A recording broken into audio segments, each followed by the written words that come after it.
Soo dhawaada, magacaygu waa Maxamed Hanad. Qaybtanna waxaan idinkula wadaagayaa laba qiso oo aad u xanuun badan, isla markaana u baahan in lagu cibro qaato. Laakiin intaanan sheekada u gudagelin, waxaan kaa codsanayaa inaad muuqaalkan like garayso si uu meel fog u gaaro, anigana ay dhiirigelin igu noqoto. Sidoo kale ku soo biir channelka adigoo furanaya notification bell-ka.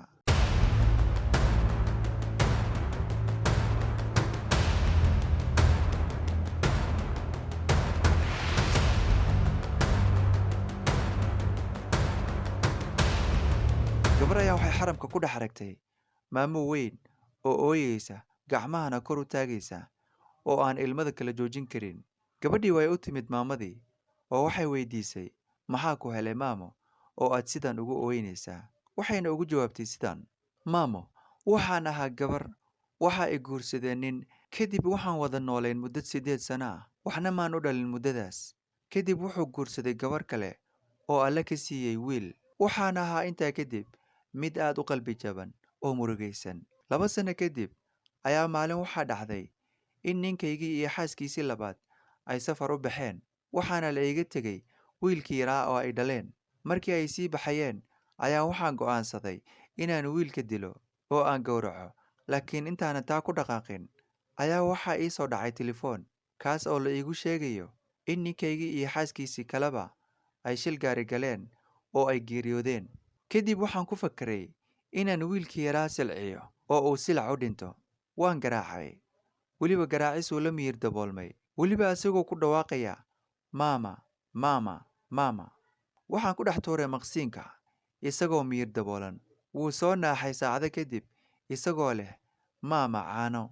Haddana mar labaad ayaan garaacay ilaa uu ka miyir daboolmay. Waxaana ku soo xiray maqsiinkii mar labaad. Wax yar kadib waxa ay qabtay hurdo, waana gam'ay. Laakiin waxaan arkay riyo aan ka seexan waayey hurdadaas kadib. Waxaan arkay anigoo la cadaabayo, qalbigaygana lagu shubayo dhagxaan har ka samaysan, gacmahaygana burar naar ah lagu garaacayo. Mar qura ayaan soo booday, waxaana maqlay saqiirkii oo cod hoose ku leh maamo biyo. Anigoo naxsan ayaan biyo siiyey oo caano yarna u sameeyey. Muddo kadib wuu koray wiilkii, wuxuuna ii haystay weligiis inaan hooyadiis ahay. Waan guursaday 3 nin oo kala duwan, laakiin wax awlaad ah alle ima siinin. Hadda waxaan ahay 68 jir, isagiina waa 32 jir.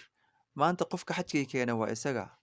Wuxuuna i leeyahay kelimadii markii aan garaaci jiray uu oran jiray, ee maama.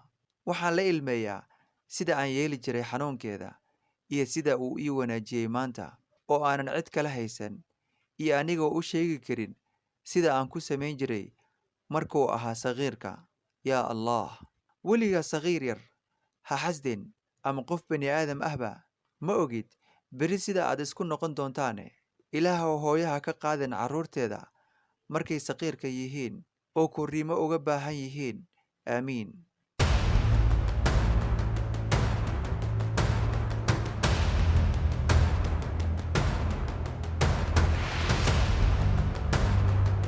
Qisadan waxay ka hadlaysaa qofka waalid caasiga ah inuusan marna guulaysan, wax horumar ahna uusan gaarin. Qisaduna waxay ku bilaabanaysaa sidan: waxaa hal meel ku wada noolaa hooyo da' ah. Hooyadaas waxay ubad ka dhashay hal wiil. Waxay ku soo korisay nolol adag, waxayna kala soo martay dhibaato fara badan. Hooyadan wiilka waxay ka biiri jirtay goob ay la fadhiisan jirtay gaari gacan, waxayna ku dadaashay sidii ay wiilkeeda uga dhigi lahayd mid ay ku nasato. Wiilkii waa uu weynaaday, wuxuu noqday shaqaale bangi, waxa uuna qaadan jiray mushaar aad u wanaagsan. Waxa uu guursaday gabar. Runtii gabadhaasi ma jeclayn inay wiilka hooyadiis la noolaato. Waxay ka codsatay inay hooyadiis ka fogayso oo ay guri gaara dejiyaan, iyagana ay ku noolaadaan guri gooni ah. Runtii wiilku ma garan karo farxadda waalidku u qaado marka ubadkiisa uu guursado, waana xilligii uu ku ildoogsan lahaa araggiisa. Wiilkii waxa uu lacag u diri jiray hooyadiis, waxa uu siin jiray lacag aad u yar, balse marwadiisa waxa uu siin jiray oo uu u iibin jiray wax walba oo ay doonayso. Wiilkii maalin ayaa waxa u timid hooyadiis, waxayna ku tiri, wiilkaygiiyow, hooyo, hadda waxaan noqday qof da' ah, gurigana keligay kuma noolaan karo. Waxaan u baahanahay qof ii ilaaliya oo ii dhowra. Adna ubadkaygii baa tahay, adoon waxba isku qaban karin ayaan ku ilaalin jiray habeenkii ma seexan jirin ilaa aad adigu seexato. Adigoon dharginna anigu wax ma cuni jirin. Hadda oo aan da'ahay, miyaad i dayacaysaa? Markaan garabkaaga baahnaa, miyaad i fogeynaysaa? Wiilkaygiiyow, hooyo ii naxariiso sidaan kuugu naxariisan jiray. Ii daryeel sidaan kuu daryeeli jiray. Miyaanan hooyada ahayn? Miyaanan xaq kugu lahayn?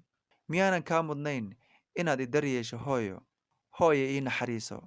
Subxaan allah, hooyo hadallada kugula hadashay maxaad ka filanaysaa? Waxaa ubadkeeda ugu jawaabay halka uu naxariisan lahaa, soo dhoweyn lahaa, xasuusan lahaa sida ay ugu samirtay dhibkii ay ka soo martay.